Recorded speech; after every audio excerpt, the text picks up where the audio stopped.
Welcome back to Adulting with Bricks. This week is all for the adult fans of Disney. We're going to talk about Lego Disney sets. Now, of course, with any collector, there are two things you have to keep in mind when you're doing your collection. One is your budget, and two is the real estate you have to put your collection in.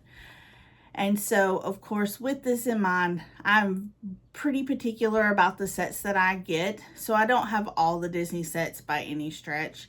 I pick ones that are related to movies that are ones that I've connected with over the years. Maybe they're nostalgic from childhood, or maybe it's from a cartoon or a TV show because I grew up in the era of Disney afternoons with Tailspin, DuckTales, Darkwing Duck, those sorts of things.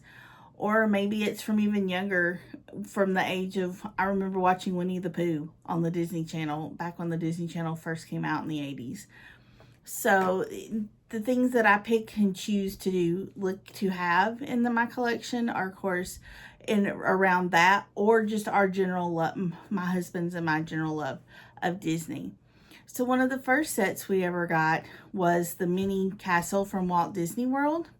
It was a price point of about $40. It's recently retired because they, of course, have out Cinderella's Castle right now for Disneyland.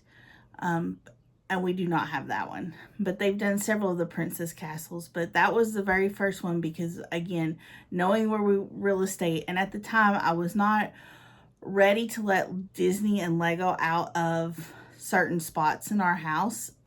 That changed very quickly has changed over the years.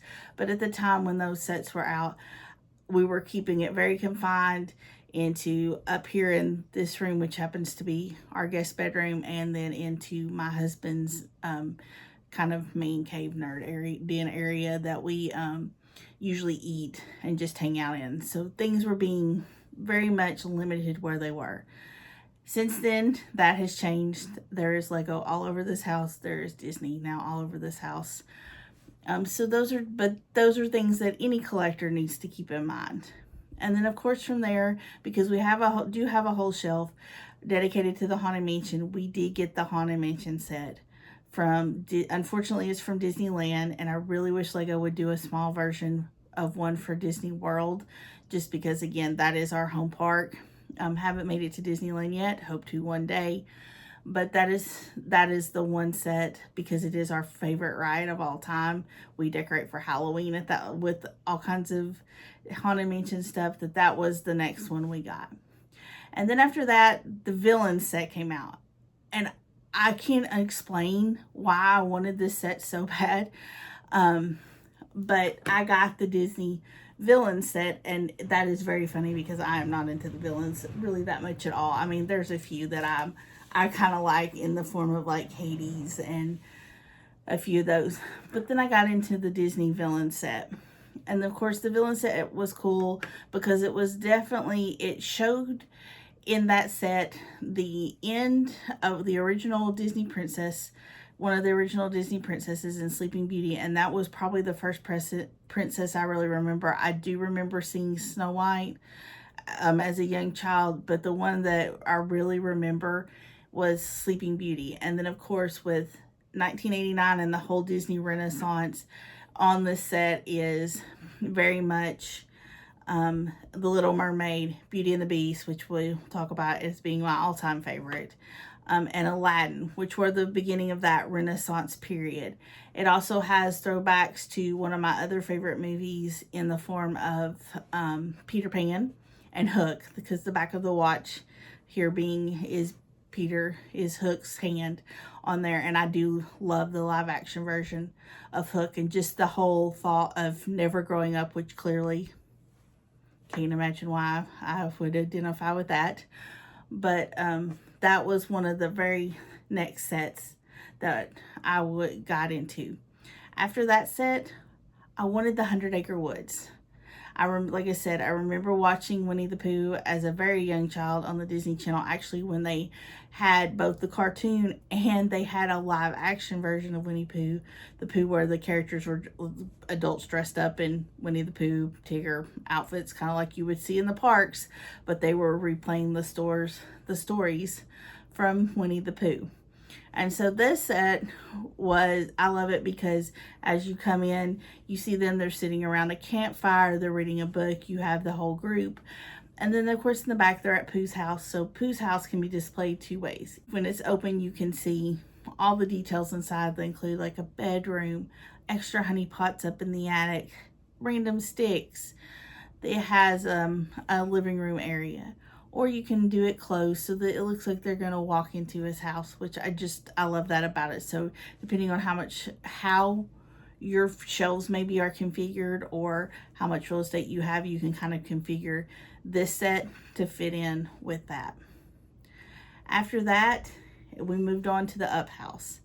And I love the Up movie and I hate the Up movie. I love the whole sentiment of the Up movie. But those first 10 minutes, man, such a tearjerker. I never watch it after certain life events have happened.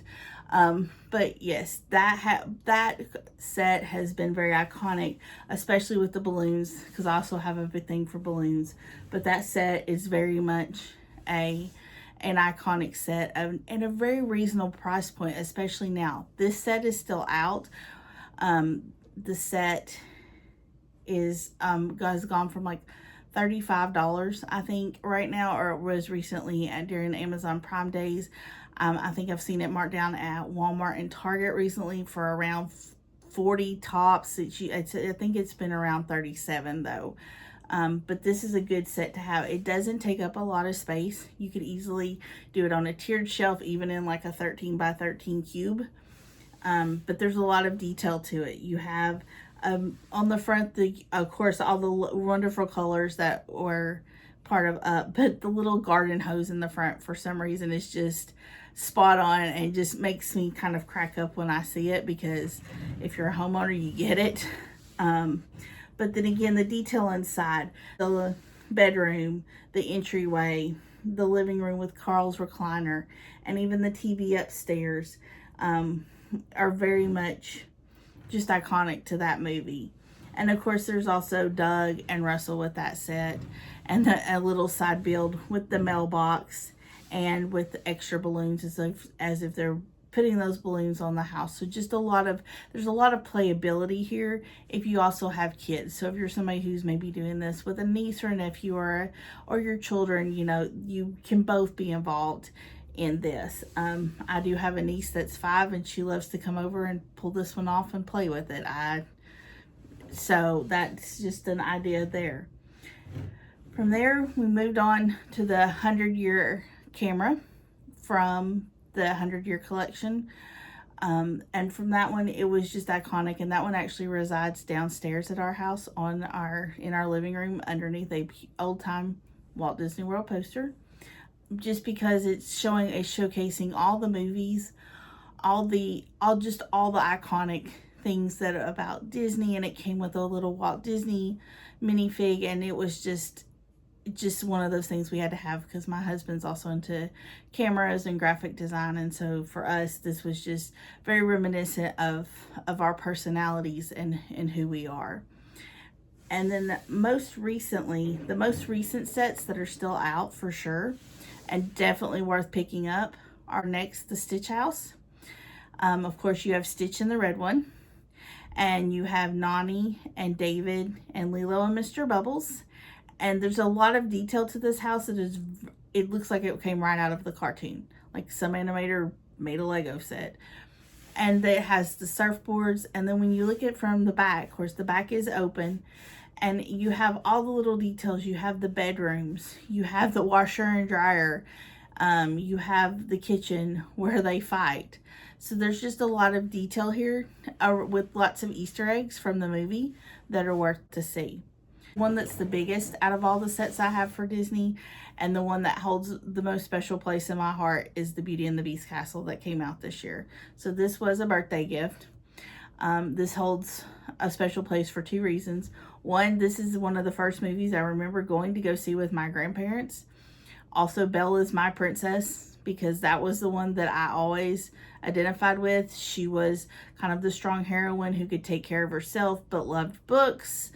Didn't really need him need a man, but you know, if she found one, it would be nice because that would be somebody to hang out with in life.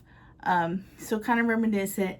Also, my husband, knowing this is my movie, this was how he proposed. I have a rose that's in the glass that was a jewelry box, and that was the night he proposed. He had the Book of the Bell jar with the rose.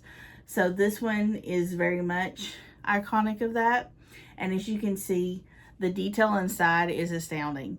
Just, you have the ballroom scene where they're dancing.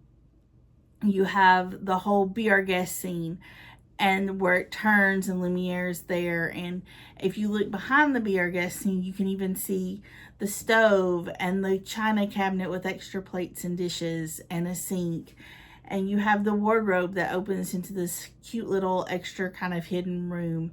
And then of course you have the iconic stained glass window and the rose up at the very top.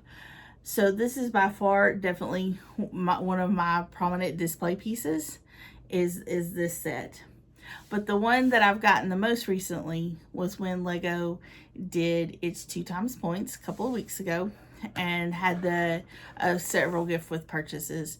But I got Luxo Jr. and the Pixar ball because there's just nothing cuter than Luxo. And he's so poseable. And he's so cute. And the only thing I wish is that his little light bulb actually lit up, because that would be awesome to make this an actual little lamp. Trying to figure out how I can maybe pull this one off. I'm sure there'll be a lighting kit for him eventually. And if so, this may be the one that I splurge and get the lighting kit for, because he is so cool. And he does come with, like I said, the Pixar ball. And so you can display him two ways. You can pop the top off of the ball right here, and he can actually hook, as you can see. He can actually sit on the ball, and you take the bottom off and there's actually a stand. Or as I have him displayed, is just with him sitting next to the Pixar ball. As iconic as him standing on the Pixar ball is, I just like the idea of the ball being beside him. But I just love how they made the lamp. I mean, who knew a lamp could be so expressive? I mean, you can just see him doing his thing and posing and being kind of all, wait a minute, what did I do? Definitely look into Lego right now. Like I said, I know Prime Days and all that has just wrapped up, but of course Lego's still doing 2x points, I think, for the rest of the month. They do have some more GWPs that just came out. Not sure if they're still going on. There was like a snail set. Since I had done this, I probably won't be getting that particular GWP, but these are definitely worth it for your sets. And again, like I said, it can be at any price point and any space that you have. It can be large sets like the castle, it can be the small sets like Luxo, or even as small as BrickHeadz that run about $10. So go find some bricks to build with this week. And if you're a Lego fan, make sure they're Disney bricks. But that's it for this week. I'll see you next week on our next episode of Adulting with Bricks. Have a good week.